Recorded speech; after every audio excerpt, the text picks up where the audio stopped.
Boa noite, galera. Então, eu fiz o seguinte, para finalizar a matéria sobre a vinda da família real portuguesa para o Brasil, eu coloquei um documentário sensacional que a Globo News lançou em 2008, quando faziam 200 anos da vinda da família real para o Brasil, né? E nem parece que foi a Globo que fez, tão bom. E aí, aproveitando o final dessa matéria, é, você indo entregar o livro 1808, você já pega lá o livro 1822, de Laurentino Gomes, mesmo autor de 1808. O que está escrito? Como um homem sábio, uma princesa triste e um escocês louco por dinheiro ajudaram Dom Pedro a criar o Brasil, um país que tinha tudo para dar errado. Enfim, recapitulando a questão da vinda da família real portuguesa para o Brasil, sabemos que ela veio fugida do ataque da França, chegou aqui no Brasil. Ela, com o apoio da Inglaterra, ela vai começar a preparar o terreno brasileiro, principalmente a cidade do Rio de Janeiro, para se tornar sede do Império Português. Então, obviamente, né, essa nova sede do Império Português, que, repetindo, teriam suas colônias ainda na África, e teria o país, né, Portugal, a matriz, né, a metrópole Portugal, temporariamente dominada pelos franceses. Então, o Dom João, aqui do Brasil, particularmente ali na Quinta da Boa Vista, onde tem o zoológico, essas coisas, então naquele onde tem o museu, era onde Dom João VI morava e governava aí toda a metrópole e, enfim, o Império Português, ok? Só que, logicamente, a partir do momento que a família real vem para cá, a partir do momento que se abre os portos às nações amigas, ou seja, a Inglaterra principalmente, e que rompem o pacto colonial, o que vai acontecer? Os brasileiros, aos poucos, uma classe brasileira, ela vai se acostumando com o final desse pacto colonial que divide metrópole e colônia. O Brasil passa a ser sede do Império Português, e os brasileiros eles começam a se acostumar com a questão de uma certa autonomia. Só que o que vai acontecer? Por volta de 1818 ocorre o final, a derrota de Napoleão e o recuo da França, e o território português volta a ficar nas mãos dos portugueses. Só que Dom João VI, não deixa a barba crescer muito não, que ela fica incomodando, então sugiro que vocês cortem. Dom João VI ele vai preferir ficar no Brasil, então mesmo com o retorno, né, do território português nas mãos dos portugueses, mesmo com Napoleão perdendo a guerra, né, e abandonando o território português, Dom João VI prefere ficar no Brasil. Só que lá em Portugal vai começar um movimento chamado movimento restaurador, né, do Partido Restaurador, que quer o quê? Trazer a família real novamente para Portugal e voltar com o chamado Pacto Colonial, o que os brasileiros não queriam de jeito nenhum. Então o que vai acontecer? Passa 1819, nada de Dom João voltar. Passa 1820, nada de Dom João VI voltar. Chega 1821, os portugueses fazem uma revolta chamada Revolução dos Portos.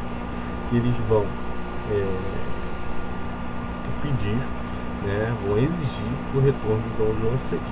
E aí é aquilo, né, Dom João VI volta para Portugal, mas deixa em território brasileiro seu filho Dom Pedro I, ok? E aí o que vai acontecer? Lá em Portugal, esses restauradores, eles vão trabalhar para quê? Para que Portugal retome o papel de metrópole e que todas essas colônias de Portugal espalhadas pelo mundo, principalmente o Brasil, volte a ser apenas uma colônia que obedeça ao status do tratado do Pacto Colonial. Só que o Brasil não vai aceitar. Os brasileiros já se acostumaram, sentindo o gostinho da autonomia, né? Quando eu exemplifico nas salas de aulas, você faz 18 anos, sua mãe passa a deixar você faz 17 anos, sei lá, sua mãe passa a deixar você sair para qualquer lugar. Quando você faz 25, se ela te proibir, você está acostumado com uma autonomia, vai gritar com certeza, né? Foi o que aconteceu mais ou menos com o Brasil. Então, essa oposição a Portugal, que vai levar os brasileiros internamente a fazerem o movimento, que vão levar no dia 7 de setembro de 1822 o grito de Ipiranga em São Paulo por Dom Pedro I. Ok?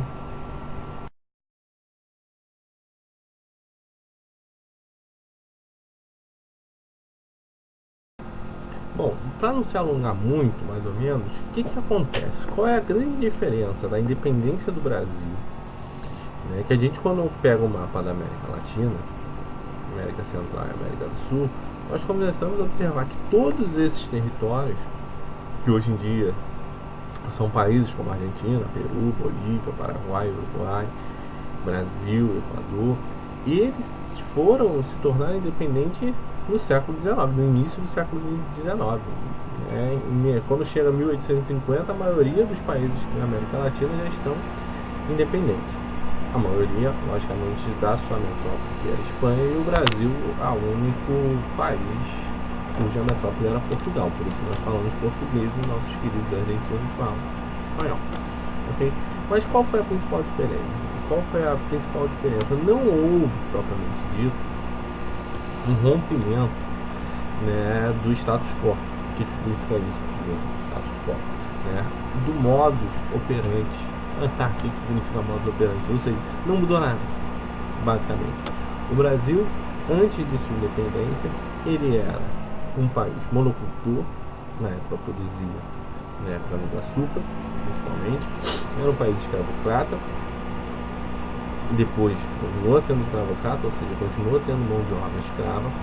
Era um país que a propriedade de terra estava concentrada nas mãos de poucos, ou seja, dos latifundiários, das oligarquias, e era um país onde era regido por uma monarquia. E, ao contrário dos países da América Espanhola, né, a maioria dos países, todos os países da América Espanhola, quando se tornaram independentes, se transformaram em república. Assim como lá na América do Norte e nos Estados Unidos, se tornou uma república. No caso brasileiro, ele não só continua sendo uma monarquia, como continua sendo liderado por um membro da família real portuguesa, que era Dom Pedro I. Então aquela frase do faça a revolução antes que os aventureiros a façam, diz muito sobre isso, né? Ou seja, Dom João, Dom Pedro, você faz a independência do país antes que as outras classes a façam de forma diferente e vão de contra nossos interesses, ok? Então basicamente é isso.